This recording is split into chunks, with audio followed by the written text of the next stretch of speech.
Hello,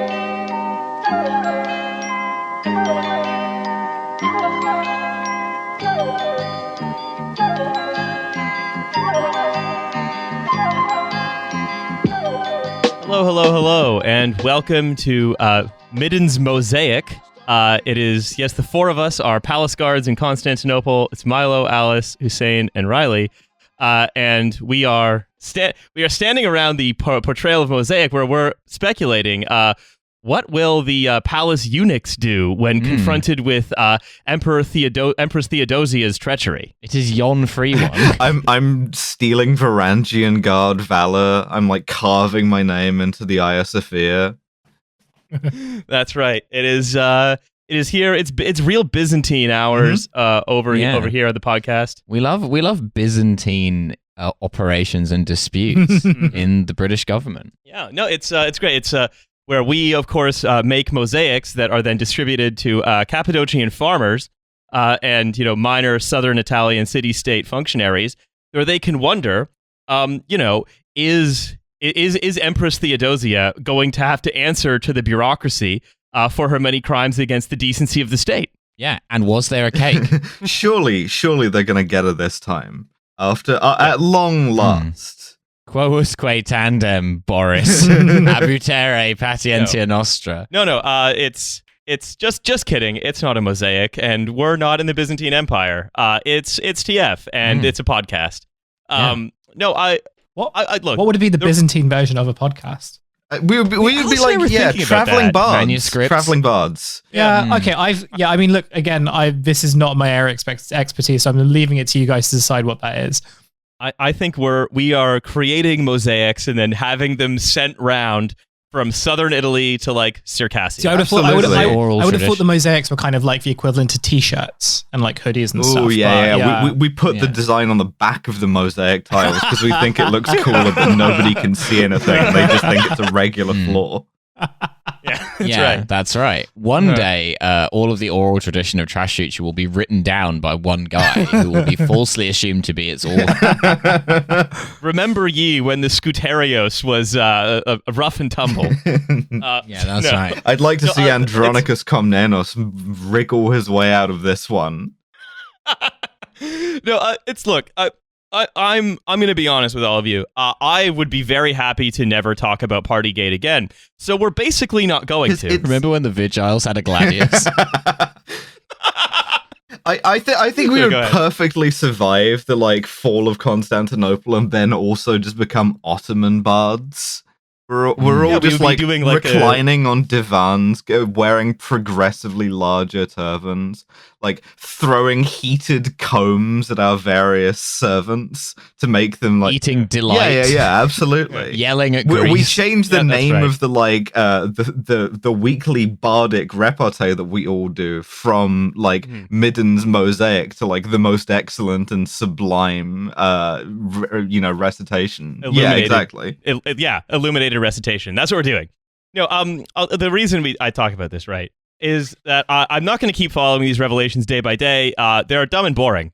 I've stopped caring. They're dumb and boring, now. And they're a symptom of something that's gone very badly wrong. I sort of got into this on Twitter a while back, but Sue Gray being this sort of political punchline is deeply, deeply weird. You're not supposed to know who that lady is.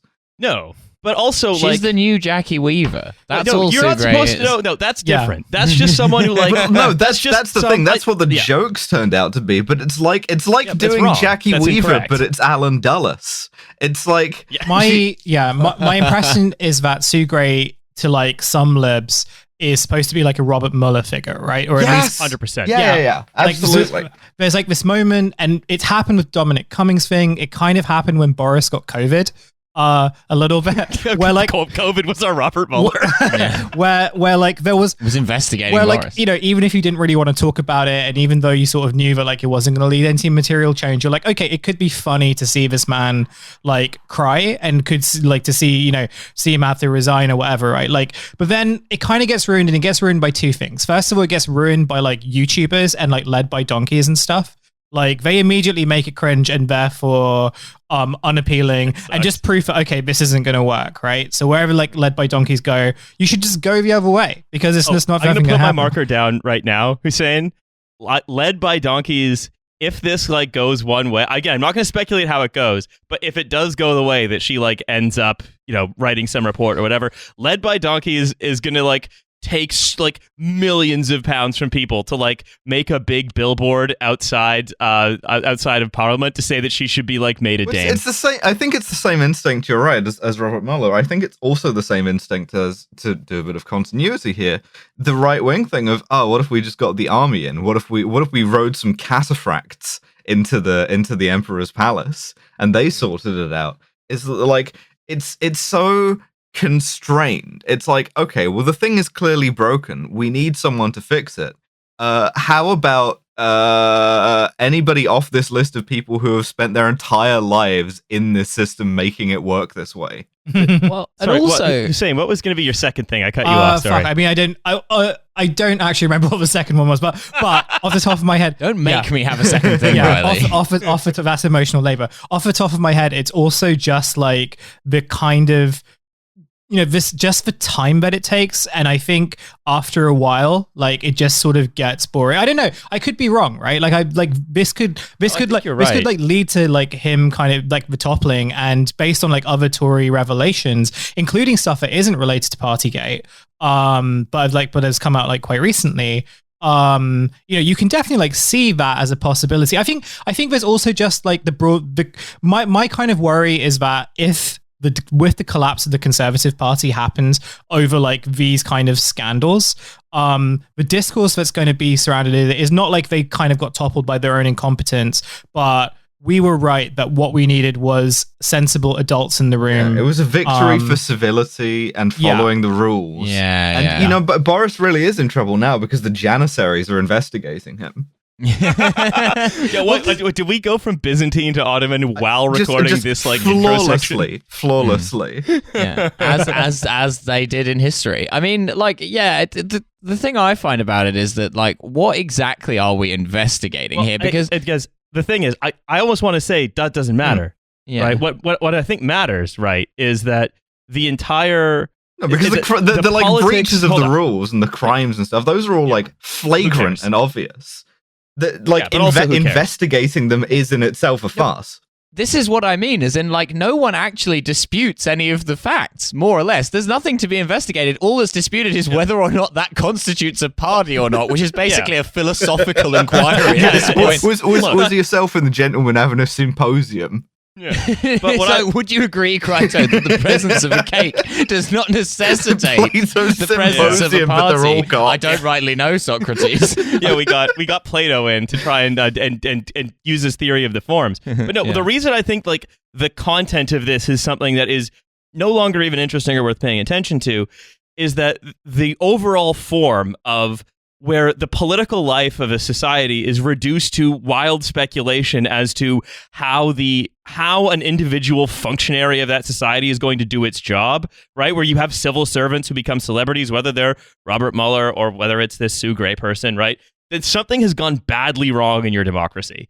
Like that we're looking now at this point, you're looking at your democratic machine, right? And you're saying, I wonder, will this civil servant sort of right everything by doing her job? Will this it's not her job. Her job for the past fucking 50 years almost has been to be a fixer and a bagwoman and to like cover up this kind of shit. Now she's in this position where not only is she like sort of like has the power to possibly topple the government, but now she's a household name off of it. Well, it's I think when your politicians and more importantly your functionaries become celebrities, it's because there is a broad-based and almost immovable sense that things are badly going wrong. And there's a desperation for someone to come and save you. But what's happening is that actually what you're looking at is not a functionary doing their job. You're not looking at the investigation of a party.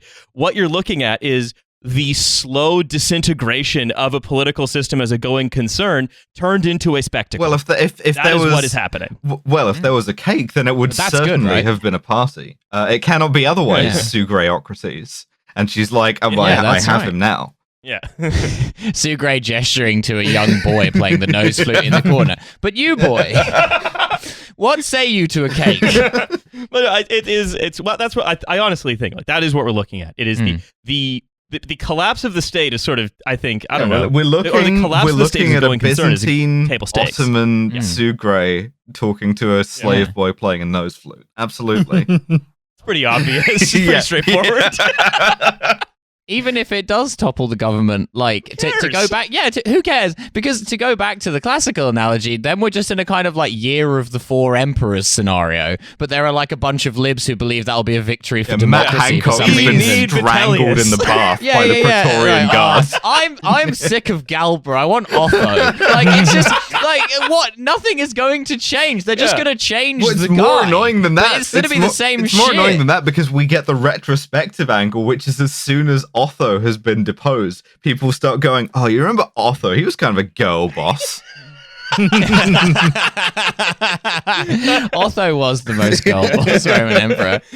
Could transition have saved her from being gal boss. Perfect. Thank you, Milo. Yeah. But it is because the problem with the Year of the Four Emperors, right? This is not like a symptom of there being bad emperors. What you're looking at is like a weakened and hollowed out society that's basically just ruled by whoever can grab the most military power. What you're looking at is it's a symptom of institutional rot. And I think it's but what if what sort of Tory the Tory Year of the Four. I'm setting you up for a beautiful segue here. But what if we monetized the rot? But what are you saying? There's some kind of Vitellius waiting in the wings? Matt Hancock's back in frontline politics. Well, like Mac Backcock, because he's back. That's absolutely what I would call him in this scenario. Thank you. He's back. He's making high-profile speeches, and you'll never guess what his most recent high-profile speech was about. Is it about how jacked he is now? It's about how the UK needs to be the world center for fintech and cryptocurrency. That's right. I was right. Apes. That's Fantastic. right. We need what this country needs is a special Jubilee ape to truly honor the Queen. Her Majesty the Queen an NFT and also an ape smoking weed. If you want an ape, we have aped in along with Gwyneth Paltrow. If you want an ape, you should be able to have an ape as a treat in moderation. Absolutely, yes.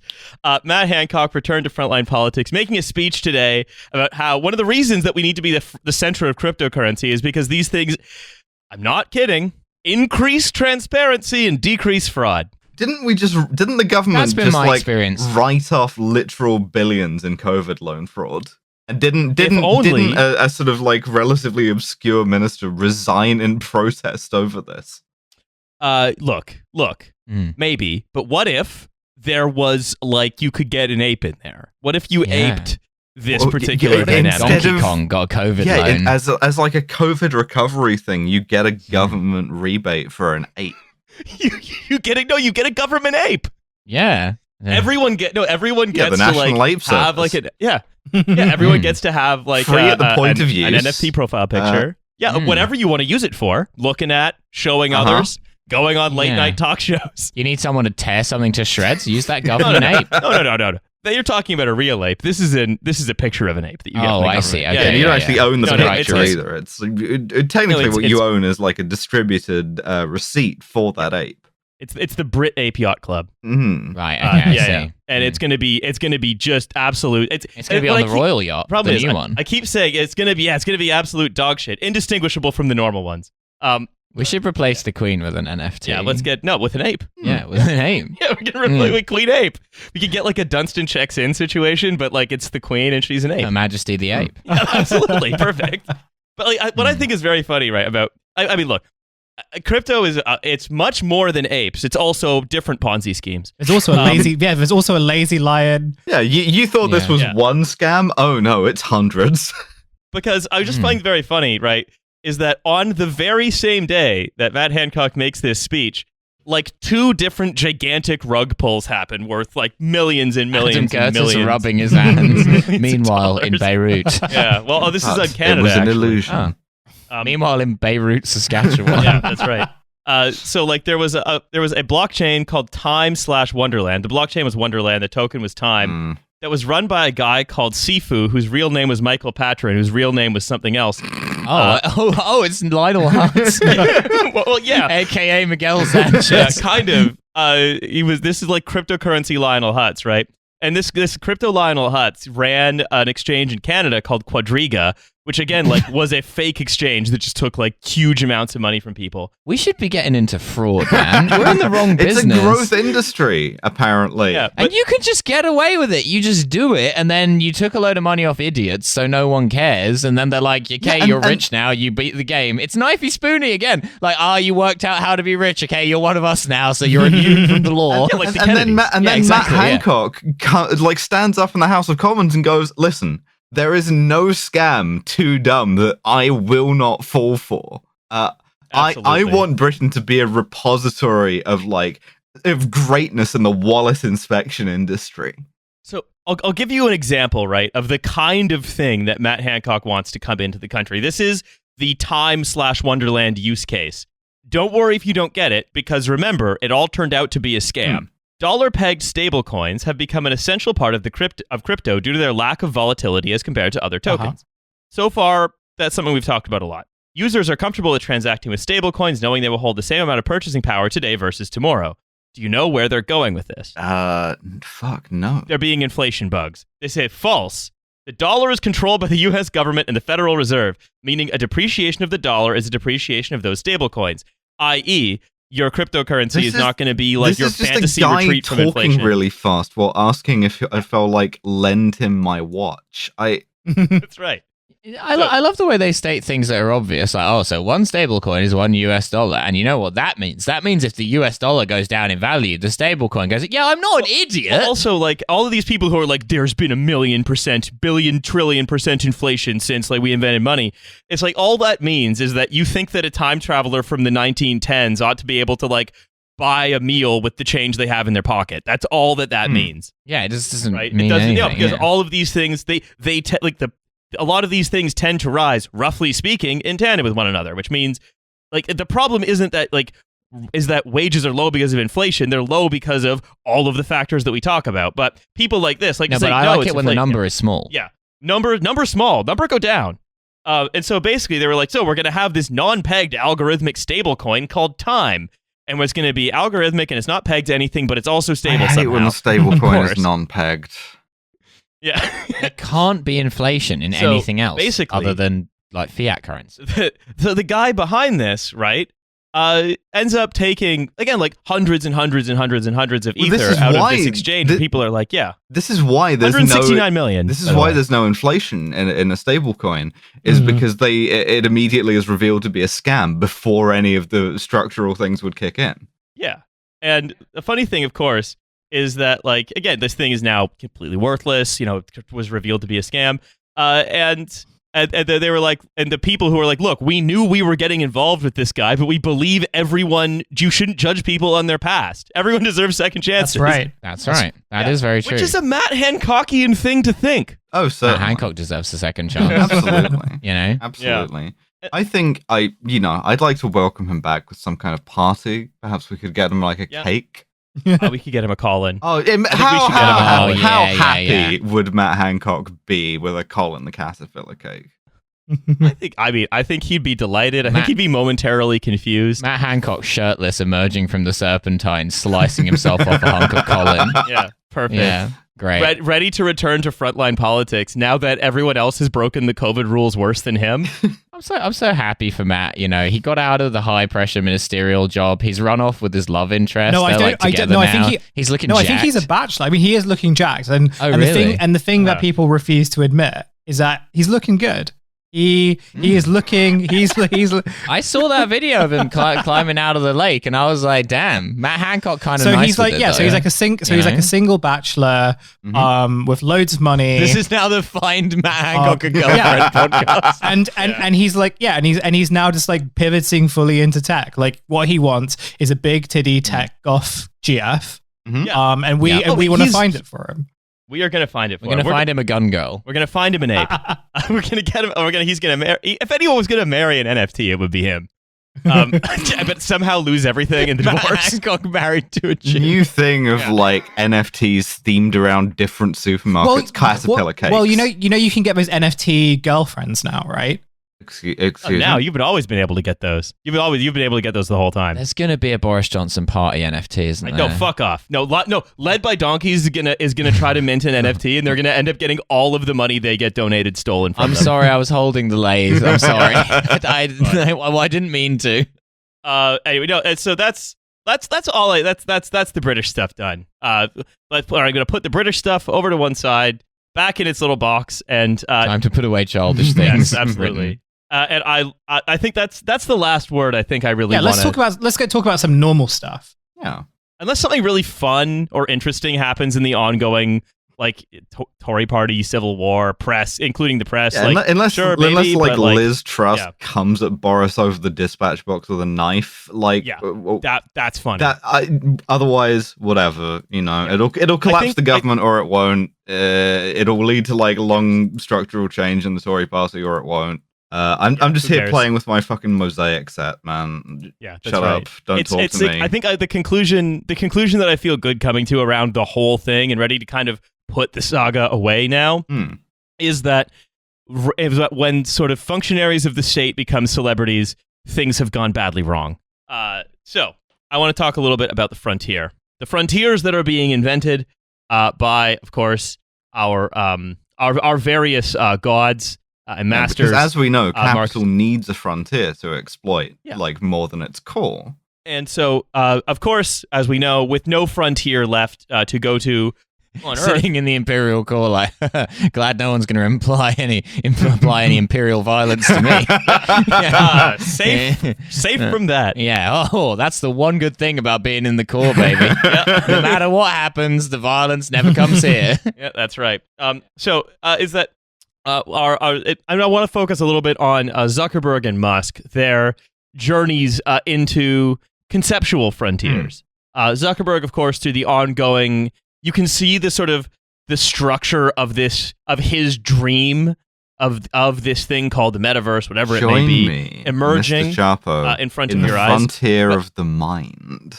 But you could also talk about Musk, where he wants to create a new technological frontier, which is, of course, brain-computer interaction through Neuralink. There have been developments in both, and I think there are interesting things to capture about both of them. Join me in the brain computer. So, I want to talk first about Neuralink because I have less on that. We can combine the two because eventually you'll be able to log on to the metaverse with your Neuralink. You'll be able to be on the computer in your computer. Yeah. Can't wait. Levels of being on the computer await us that are hitherto unprecedented. You think you're on the computer a lot now? No, you're going to be on the computer in ways you can't even imagine. I think Mark Zuckerberg wants the metaverse because he just wants to interact with people in an environment where they're all moving as jankily and clipping through the environment as he does in real life.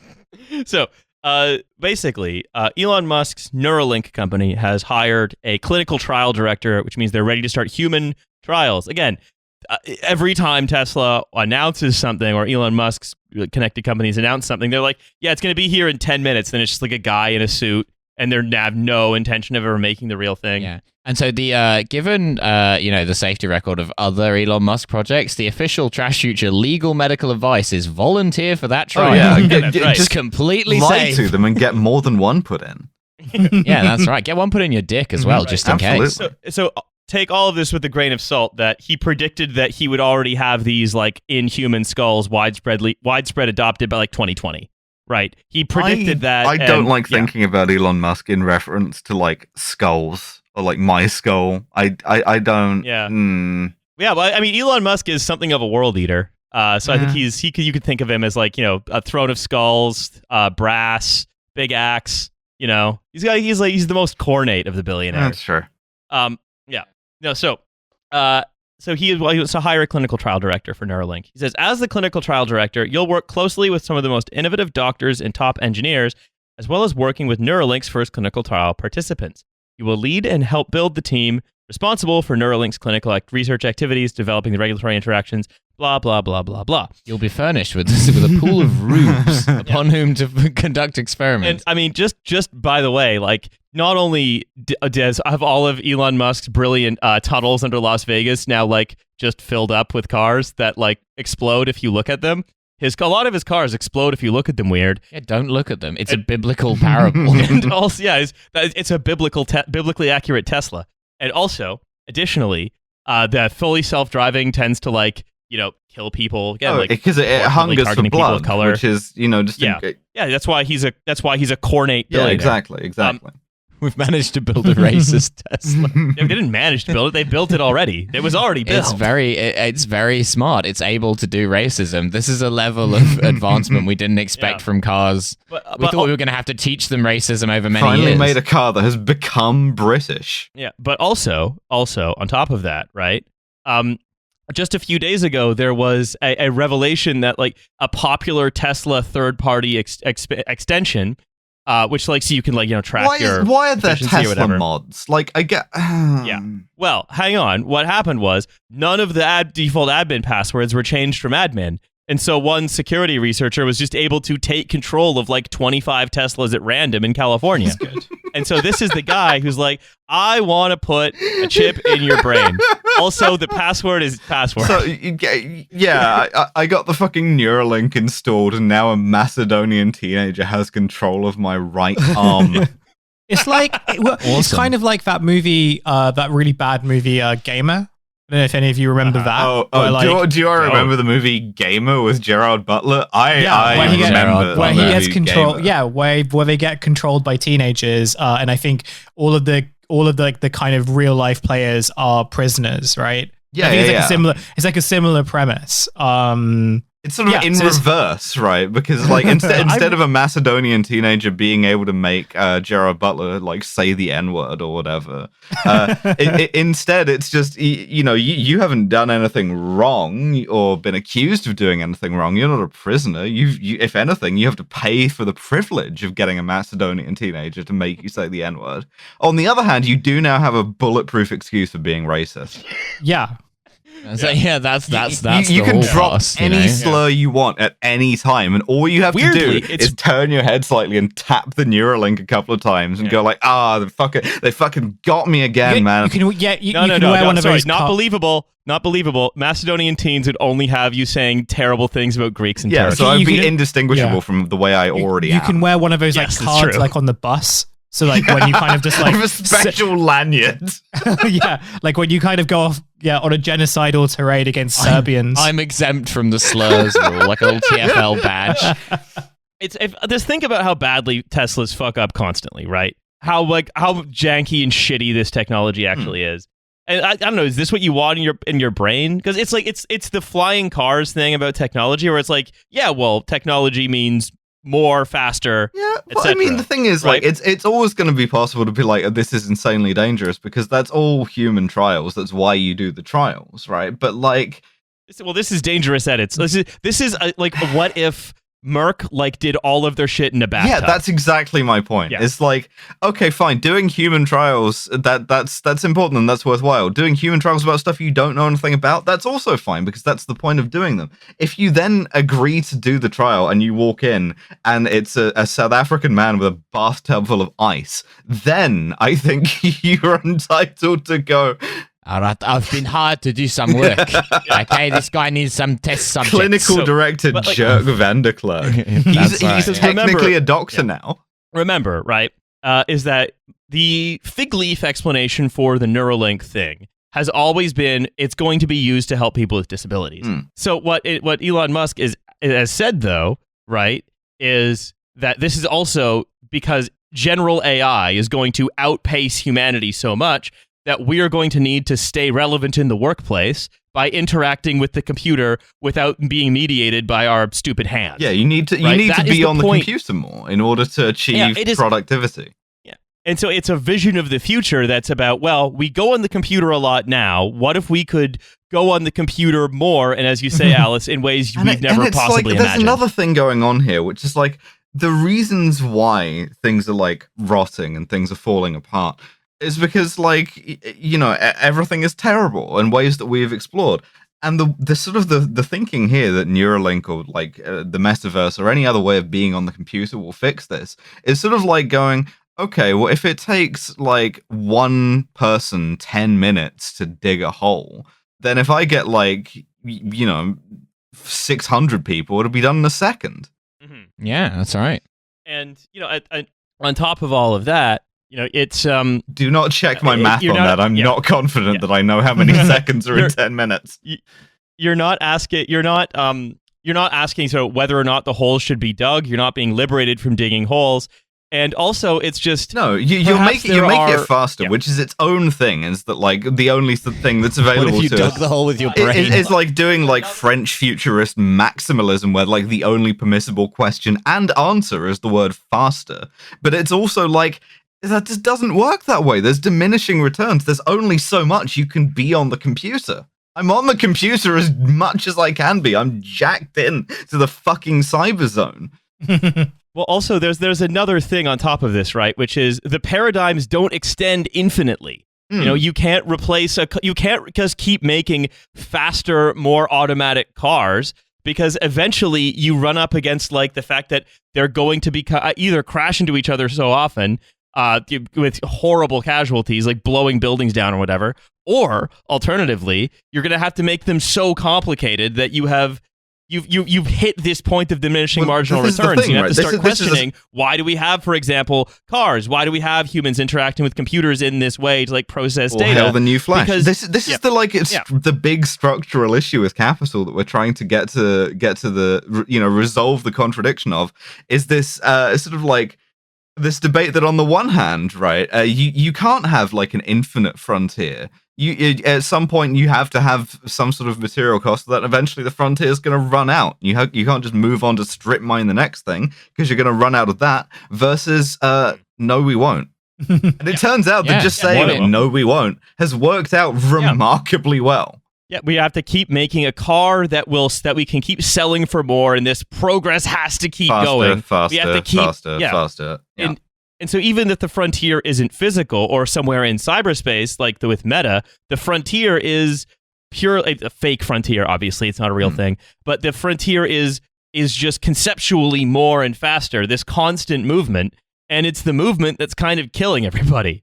I want to talk a little bit about the patents that Meta has recently filed in terms of answering the question, how are we going to be profitable when people are no longer on Facebook? They're instead on a VR headset, dancing around their living rooms. New ways to make you be on the computer, and the sort of various peripherals that you're going to use on the metaverse, like your weighted vest, your chastity cage, your laser whip, cock ring. Wait, hang on. Laser whip's not a real one, is it? Shot collar.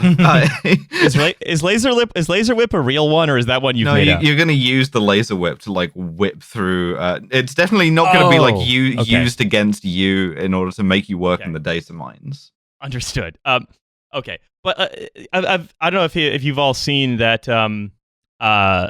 that new ad for the Horizon Worlds that's gone around, where it's like the lady in her pajamas in her flat, just like there dancing around with her VR controller. While her husband behind her is doing dishes, she is hanging out in the metaverse and just flirting with guys. That's feminism. That's right. And it's, hey, in the metaverse, you can drink black coffee through a crazy straw, and then it cuts to a woman wearing the metaverse headset in real life, drinking black coffee through a crazy straw in real. It's basically they have somehow weedened more than anyone could have thought possible. But in her VR world, she's sucking off a guy. Yeah, thank goodness. Yeah, thank goodness for that. And you too can do the proper technique for sucking off a guy, like you're drinking a shitload of coffee through a really long bendy straw. Yeah, it is the soyest ad for dystopia I think I have ever seen. It goes to, I mean, That would be funny if in the real life she was just drinking the coffee through a regular straw, and the utility of the metaverse was that it made her believe the straw was crazy. Any straw can be crazy in the metaverse. Yeah, like I'm sucking off a guy in real life, but then in the metaverse his dick's all fucked up. It's like all kinds of like weird spirals and stuff. Finally. And I'm like, oh. You think that's coffee you're drinking? Yeah, that's right. Yeah, in the metaverse, my staircase in my house is one step shorter. So every time I go down there, I'm like, ah! Wow. No, but I mean, again, it's like really adds excitement. It's like we've said this before, right? It's a combination of like Second Life and PlayStation Home and PlayStation Home and Project Milo and Project Milo. All these things, right? There is nothing there. Everything about it, every release of it is incredibly like buggy and shitty. And again, Facebook is trying to push the bounds of like an AI-enabled supercomputer to try and create the metaverse. This thing that nobody fucking wants. Looks like shit. Too. Yeah, looks like shit is shit. No one really can explain what it is. Well, what it is it's another frontier, right? But the frontier isn't the actual digital space. The frontier is in you. It's the amount of information that Facebook is then able to capture. I don't like how philosophical this is getting. I would have preferred that we had dumber capitalists so that when they ran out of frontiers, the thing that they decided to do was, much like NFTs are, simply lie about there being a frontier and go like, no, you can't see it. It's in the back. There. This is why I was less about this sort of moronic. We've discovered Africa ad. too. Don't ask me any questions about it. Less than the sort of moronic, sort of terrible ad that sort of says you too can be like the cool HR person in the metaverse. I want to look at the patents that Meta for the laser whip and the cock ring and so forth. So essentially, right? They've looked at systems for tracking microfacial expressions through a headset that will then adapt media content based on those responses. So if you look at a McDonald's and frown, they'll show you a Burger King. And if you frown again, they'll keep showing you different fast casual restaurants until you smile. It'll detonate the little Suicide Squad bomb in the back of your head. This is very bad for us because I imagine that everyone listening to Trashfuture is frowning constantly. There's also a wearable magnet. This is it from the FT, by the way. There's a wearable magnetic sensor system that's to be placed around the torso for, quote, body pose tracking, which again... tells you if you're jacked. Yeah, absolutely. But the patent includes sketches of a user wearing the device, but appearing in virtual reality as a soldier complete with a sword and armor. Oh, okay. But again, they can track if you're leaning into something, what your movements are. Always leaning into something. Sheryl Sandberg's working on this project. But, right, they also say another patent proposes a, quote, avatar personalization engine that can create three-dimensional avatars based on photos, including using tools called I'm not kidding here, skin replicator. Okay. This is fucking Warhammer 40,000. I mean, what this actually is ripping off the, like, your face in the game thing that, like, EA has been trying to put in every sports game for the past 20 years. Yeah, like you could be a running back. Yeah. You could post a JPEG of your face from your, like, shitty webcam. It should be your body in the game. Wow, that's like true. You should be able to be like a statted up like linebacker, but with like weighing like 150 pounds somehow, just being like really thin. Well, so this is quoted in the FT. They were talking to an academic about this. Meta aims to be able to simulate you down to every skin pore, every strand of hair, and every micro movement. Please don't do that to me. The objective is to create 3D replicas of people, places, and things so hyper-realistic and tactile that they're indistinguishable from what's real, and then to intermediate any range of services between you and them. Oh God, are we in the metaverse already? They're undertaking a global human cloning program, but for the purposes of targeted advertising. This is cool. The dumbest possible way of doing the Matrix. It's in order to sell you what? Like fucking McDonald's sex dildos.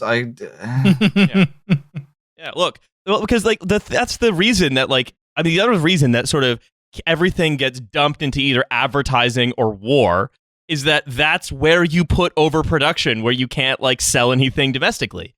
Is advertising is there to induce demand, and war is there to suck up excess demand. And then sooner or later you will be able to take control of soldiers from within the metaverse and make them say the N-word at the right. Why am I getting all these targeted ads for Javelin missile systems? Right, it's oh, sorry, I was still logged into the thing. That's why. It appears to be an old Soviet Polaris missile.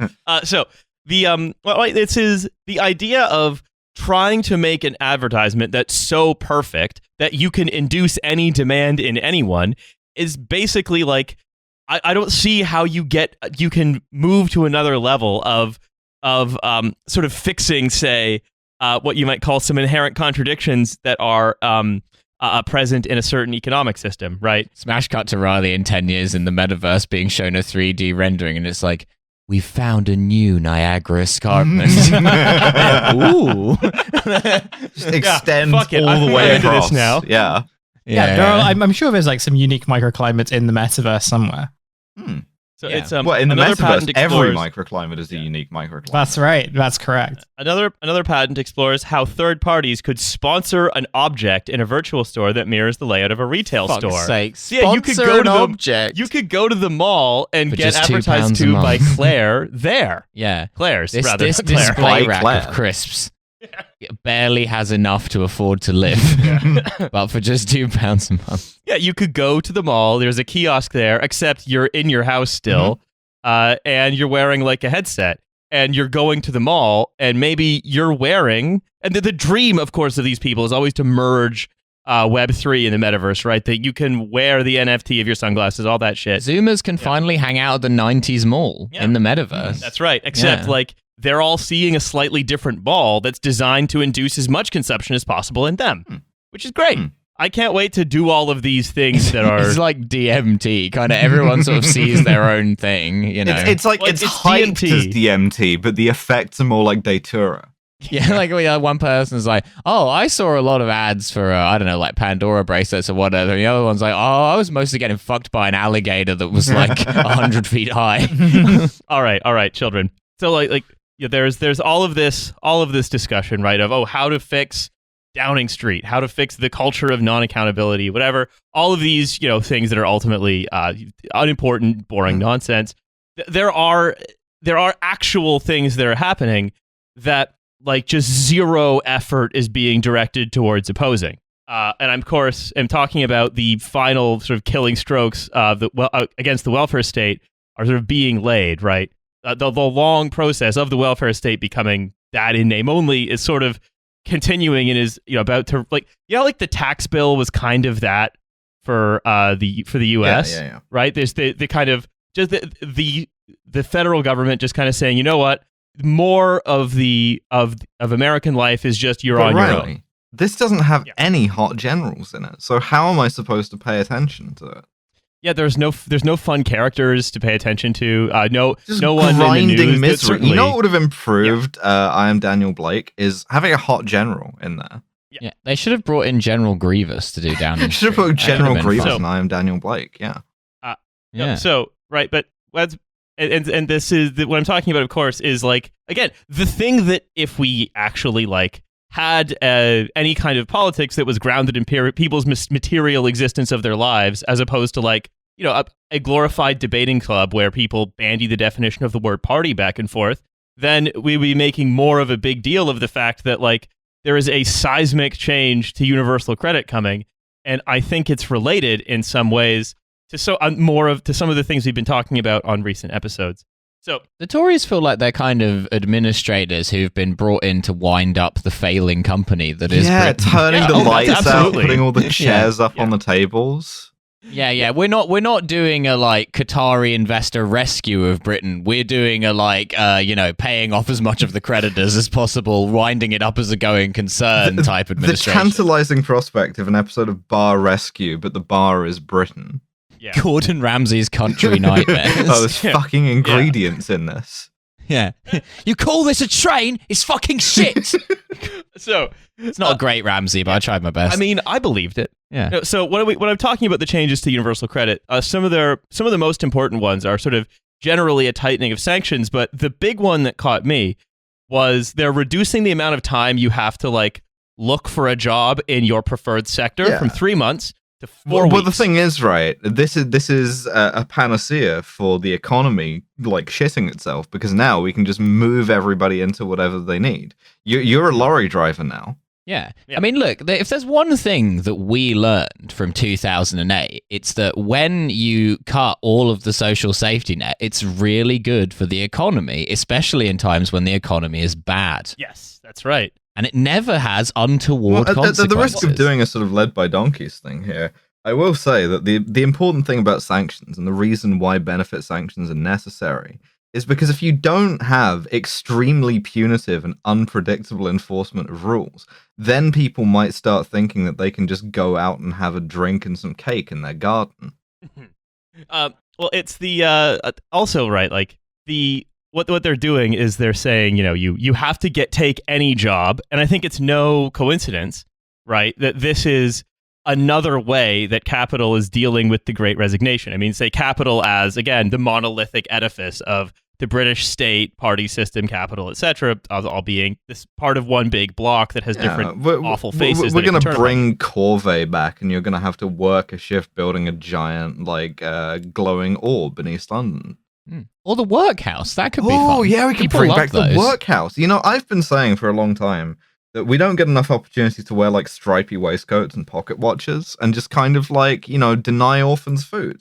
So the specific policy we're talking about here, it's being introduced by Therese Coffey. It's sort of, again, it's coming out as while Boris is doing his, no, please, don't you like me? I'll do anything you want for, the more, you might say, ambitious, for the almost, like we talked about before, these restive, rebellious, and somewhat ungovernable parts of the right that just want their insane dreams realized no matter the cost.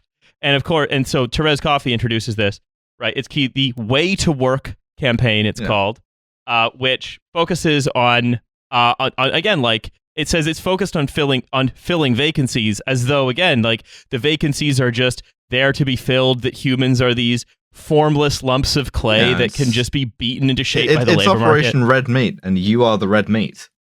Yeah, it's your job as a human to fill a vacancy.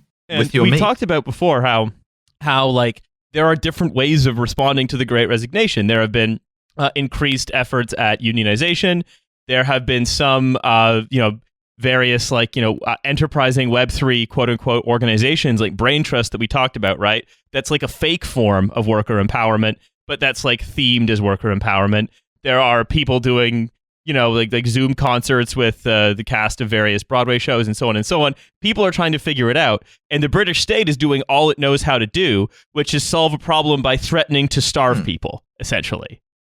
And I mean, I would have infinite respect for someone who went on hunger strike to avoid becoming a podcaster. They keep giving me podcaster at the job center and I won't do it. And fair enough. And of course, they always talk about how this is to support people into work faster, and that those are capable of work were expected to search more widely. What it also means is, again, it's the way that the British state, tends to conceive of these issues is it only ever looks at one side, right? It never looks at, say, the available jobs, where they are, what sector they're in, or indeed the transforming nature of work. Say, for instance, right, you are out of work, you're on universal credit, and say you actually you want to, you feel able to, and you want to do a new job, you want to do something else. Is the government going to help you to get to that new job? Is it going to help you to get trained in how to do it? No, of course not. What it is going to do is, if you struggle with any of those things, it's just going to cut your benefits. And if you want to know what the reviews of this thing are, again, there was boasting about the reviews they're getting for this policy from business leaders around the UK. Jonathan Gow from blood-sucking harpies. This vampire says this blood is delicious. This vampire says you can keep your benefits if you can spend just one night in his house. The VP, this is the VP for customer fulfillment at Amazon UK. He must be a nice Amazon guy. Is a great company. Yeah. Amazon is proud to offer excellent career opportunities to job seekers. Again, just listen to any episode we've done with Alex Press about this. Oh, you'll get an opportunity, all right, to do stuff. Yep. How do you like putting things in a box? And wait, it's all just like the phone jacker Pierre sketch. Does anyone remember this? This is a real 2000s deep cut, but where he phones up a guy who's... myself. who's lifted himself in the yellow pages as a drummer that you can hire for events, and he's like, "Hello, Pierre, you're a drummer, correct?" And he's like, "Yeah," and he's like, "Can you keep the beat, Pierre?" And he's like, "Yeah," and he's like, "How about 15 hours?" He's like, "What?" And he's like, "It's for an event." Brum, bum, bum, brum, bum, bum. That's basically what Amazon are like. And you have to take that job. Yeah, that's right. You have to go and keep the event at keep the beat at the weird sex event. Because the thing to remember about sort of any kind of work for welfare or any kind of tightening of the benefit system for like unemployed people, right? Any kind of tightening of that will always be in aggregate a move in favor of bosses, right? Because it means that you are less able to go find another job. You have less time to go find another job. Means the boss can do more to you before like you can decide to quit, really, just because they've changed the incentive structure outside. But right? Do you know who's a subset of bosses? Girl bosses. Mm-hmm. So no one knows if it's good or not. No, that's right. Yeah. So it's why, like, you know, in the US they have like a new form of serfdom where if you quit your job at a healthcare company, for example, they can say, well, you can't work for another healthcare company until your previous one fills the vacancy. So they fought it through, like, you know, the overbearing and overpowerful American court system, where again, like, you know, some judge will just like get elected from the local chapter of the Federalist Society and then, you know, decide. It's just a guy who used to own a McDonald's franchise who's now a federal judge for some reason. Well, I mean, that kind of thing happens. More often than not.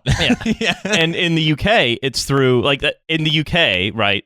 The stick version of the response to, you know, people leaving their jobs, and sort of this brief moment where almost by accident labor, small KSL, has just more power than historically it had been getting in recent years, right? The stick version that we've used is to use our extremely draconian, centralized and cruel benefit system. And it's really good for the economy, because when you have some guy who gets laid off from being like a fucking civil engineer or some shit, which is a job that there aren't loads of because there aren't many of those people, and they, you know, need some benefits to tide them over, and then you're like, no, you have to go and work at a fucking Amazon warehouse because that's the soonest available job. That's a great use of that person and their skills. Yeah. And it's good, and there's no problem with it. Well, again, this is something it's been happening, of course. That's kind of an obtuse example, because that's unlikely to happen, sure but like that's the sort of thing that does happen. And like the other thing is, right, I think it's a question of prioritizing, right? Like, if the bridge that you're driving on falls down because there's no civil engineers, like that's stochastic, and like, you know, that's also. But you've never been getting Amazon parcels faster. Yes, all those guys. Genuinely, yes. I think think it's a pretty calculated bet that it matters more to most people that they get their treats on time than that the bridge they're driving on has a, you know, slightly lower risk of collapsing. Well, it's the I think the way to understand it, right, is all of these moves are just the state saying to employers, specifically like Amazon or Hayes or others of these like shitty sort of either poor with poor conditions, low pay, or low predictability jobs and employers, like, hey, you take control of just more people's lives more of the time, because it's a way of, because they always have a vacancy, and it's just a way of kind of grinding people into those, you know, worse positions, because again, it's all done at the threat of you're going to starve, and we in fact will starve you. And I mean, we've got this history of, you know, these huge numbers of people dead from austerity, the individual stories of people who've essentially been like not just sort of social murder where this happens on a diffuse scale, but who've basically been murdered by the DWP directly. And we're saying we are going to do more of that with where we are going to empower them more. And we are going to intensify this system, basically because there was this brief reprieve where a certain subset of workers in this country had certain conditions alleviated for them. I mean, I think it almost goes to show the inverse as well, right? Which is that if you can alleviate any condition, like the eviction moratorium is a good example, right? The eviction moratorium meant that for a while, there was one fewer thing that was going to just come down on you like a hammer if you left your shitty job with terrible pay and a terrible boss, right? And that these things, if any of them happen, they create enormous amounts of worker empowerment. And the problem is, right, is if you have a sort of a very sort of strong, politically ambitious trade union movement, then that's big enough, that can take advantage of and channel it. And if you don't, then people just quit their jobs and get better jobs, and wages go up, and that's all good, but could be better. And it just goes to show, I think, like how much they had to react to things getting better even a little bit. That if you want that, fighting this kind of thing is about fighting it directly. But it's also about fighting things. It's also about joining like tenants unions. Sure. But like, right? It's about like reducing. I think yours like I disagree slightly in terms of where the desperation is. Right. Like I think that this is a sort of a policy that's like primarily done because as red meat, it's easy. It's easy for the government to do. Like certainly they would have done it anyway. Certainly it like benefits them in all of the ways that you're saying. But I think it is very much kind of a like. We'll throw the CBI some fucking like some more job seekers. You're welcome.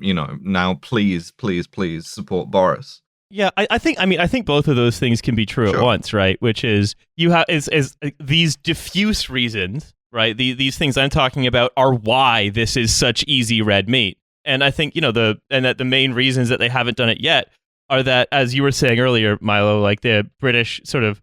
The British establishment more broadly sees its goal as like the orderly winding down of the UK. Or I guess, the Labour Party now sees itself as overseeing the orderly winding down of the UK. Extremely conservative, extremely socially fascist thing that's also like winding itself up. Yeah. I love to live in Colonia Dignitas. Yeah. Whereas the Tory Party is all about the disorderly unwinding of the UK. We're instead of slowly paring back the state's ability to reproduce society, they're just hacking off big chunks. But that's what they're both concerned with. But I think what we're seeing here is an example of, as you say, Milo, we're going to just continue winding down the state until basically why bother doing anything but having generals in charge because you're on your own. Yeah. Well, and this is the point where I'm kind of like, It's funny that this is still red meat to the CBI because you presume there have got to be some people at the top of big companies in the UK who are like, in the long run, this is bad. Like, it's not good for, it's genuinely not as good for capital as it first seems, aside from all the ways in which it's bad for, the people who are going to be fucking crushed by it. Well, that's because capital is rational, but it doesn't mean it's perfectly rational. No. It's in fact, you could say it's an extraordinarily irrational way to allocate the benefits and burdens of social cooperation that will eventually implode on its own short-sightedness. Counterpoint, no, it won't. Yeah, Steve Baker thinks it won't, so I'm going to go with him. Yeah, of course. But otherwise, to answer your question a bit sincerely, Milo, right? Like, there are segments of there are capitals isn't monolithic. Like that kind of long-termism is more sort of apparent in certain sectors of the certain sections of the finance industry, insurance, and pensions. But if you're talking about just the CBI, where your job is get people in warehouse, move goods, or put thing together, or pick vegetable, whatever, you don't care because that's Hey, you really need low-paid workers for your warehouse that makes trinkets and gewgaws and such if the economy's fucked, no one's gonna buy those. Do you know that? Are you familiar with that as a concept? Well, look, I mean, last time all we did was massively extend credit, and then of course continue to destroy the state further to see if that would work. So we don't. It did. We don't know. Maybe next time.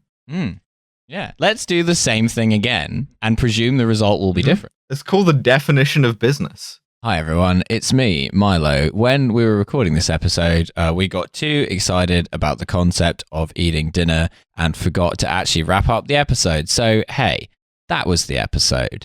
We have a Patreon. It's $5 a month. You can subscribe to it. You get bonus episodes. You know the drill by now. Also, I have shows coming up if you want to come and see Smoke Comedy, 15th of February, 8 p.m. at the Seckford. There is a link in the description to my website, which is where all the tickets for all the shows are. Similarly, I'm also doing a show in Prague on the 20th of February, which is in English. And there's also a Russian show in Prague, which you can also come to, which I think is on the 19th or the 18th. Doesn't matter. You'll find it. The links are there. Please come to those. And also on the 8th of February, so even sooner, I am doing a Russian show in London, just like running over some jokes. Running over? No, not exactly. Running through some jokes to see if they are good ahead of doing the shows in Prague. So if you want to come to any of that, just get a ticket. Otherwise, we will see you on the bonus feed on Thursday. Bye.